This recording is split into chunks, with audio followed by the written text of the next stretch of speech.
Hey everybody, Arrow here. I decided to do some on-camera videos since I lack experience in that department.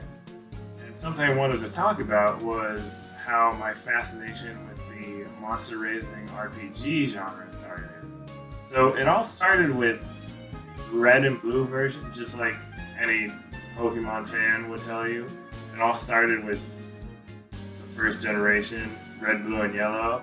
I remember one Christmas I got, I think, all three versions.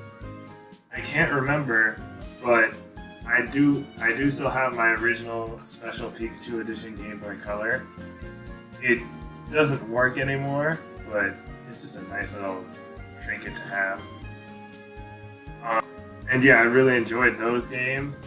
I was into the card game too, the show. Funny story about the card game is I I had one of the Charizard cards, the ones that were really valuable, and like a dumb kid, I traded it to my somebody who later became my best friend, his brother, for a fake Ninetales because they convinced me that Ninetales was stronger.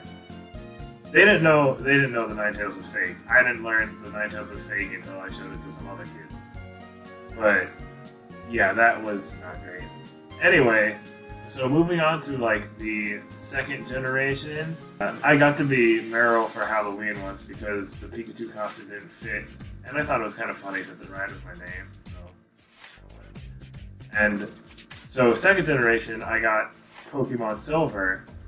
Actually, before that, I was visiting some of my family on the East Coast, and I remember in a mall I saw a Japanese magazine with Pokemon on it, but there were all these Pokemon I had like never seen before, like Crobat and Ladybug, and I was really confused. And then when Pokemon Silver came out, I was like, oh, this is where all the Pokemon came from. So yeah, Pokemon Silver, I would actually hand off to my brothers to play a lot of the time, because half the time I didn't know what I was doing. I was pretty young.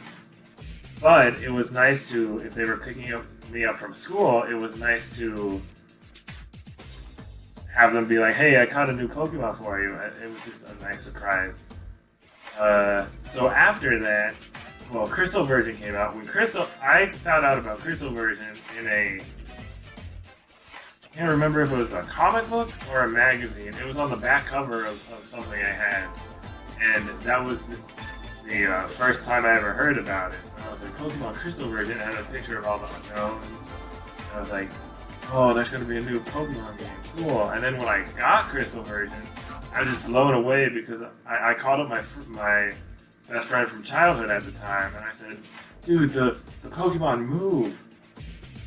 By which I mean the little animations they do when they first appear on screen. So I was just amazed by that new feature.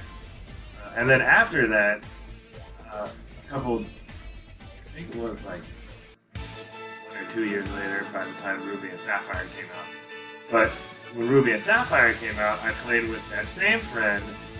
Actually, we had both found out about it at the same time. We were at the mall and had just come out from a movie, and we passed by GameStop, and they had an ad for Pokemon Ruby and Sapphire. And so we were like, oh man, new Pokemon. These Pokemon look weird. It was Groudon and Kyogre. And I thought Groudon looked really cool. I mean, he still does. Anyway, yeah, so we both, once those came out, I got Sapphire and he got Ruby.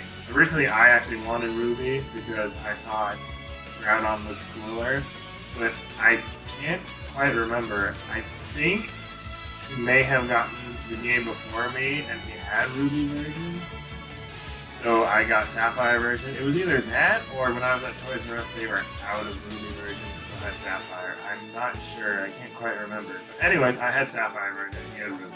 So we'd trade back and forth and battle and play the game together. So that was really fun. And then before Leaf Green and Fire Red came out, I actually went to Target and Pokemon Leaf Green was the first game that I had ever pre-ordered. I didn't actually want Leaf Green. I wanted Fire Red, but they gave me the wrong pre-order card for whatever reason. I just dealt with it. It wasn't a huge deal, except for not being able to get Growlithe without trading, because Arcanine is one of my favorite fire types. Well, he's actually my favorite Pokemon of the first generation. Anyway, I remember playing Leaf Green with some of my friends, and I think I was in 5th grade by that time. And then Emerald came out when I was in like 6th grade, and I was glad that the Pokemon animations came back. Yeah, so I did the Battle Frontier with one of my friends for a while, and we played it a lot. And then skip ahead to the 4th generation a couple years later. I was in middle school at this point. I would play Pokemon Diamond and Pearl with some of my friends there. We'd all just hang out in the library when we didn't have any homework to do or wanted to wait to do our homework, or we're on the bus or something, and we play together. So that was really fun. And then it wasn't until once I heard Soul Silver was coming out, I walked a couple miles to get to the GameStop to go buy it, because for whatever reason I couldn't get a ride at the time. So I just said like, oh, it's a remake of Silver version of Pokemon Follow You Around again. I have to get this. So I did, and that is still, Soul Silver is still by far my favorite Pokemon game. I do think it's the best one. Then with Black and White, initially I was like, oh, this is stupid. It's like they don't have any old Pokemon, and half of these Pokemon look like redesigns of the old ones, just like blatant rip-offs. But then some of my friends were telling me, no, Black and White it's really fun. You should try it. So then I just decided to get White version because I thought I liked Zekrom better than Reshiram. And I had a lot of fun with it. Then from there, I went to after Black and White. Black and White 2, I didn't get to play that one. Pokemon X and Y, I was super excited for that. I was in college by that time, had a 3DS, and I had actually just written a paper for my econ class on why the 3DS would eventually succeed. And one of my points was that Pokemon would be coming out soon. And I mean, I was right, the 3DS did succeed. Anyway, yeah, so I played a lot of X and Y. I actually beat the whole game in about 4 days, because we had a special like little 4-day weekend, our little fall break. And I actually had clocked in over 300 hours in Pokemon X because of super training and shiny hunting. Pokemon X was where I first got my first shiny, which was a shiny Alomomola? Is that how you pronounce it? I think it's that. The one that looks like an evolution of Lobisc, who I named Cordelia because at the time my roommate and I were watching Buffy the Vampire Slayer. I don't know.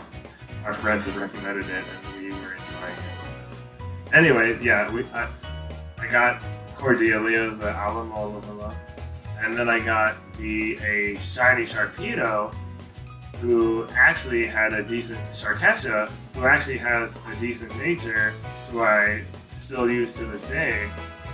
Anyway, after X and Y, I got Sun and Moon. I still have my copy of Pokemon Sun, at least until Pokemon Switch comes out, because I have more shinies on there.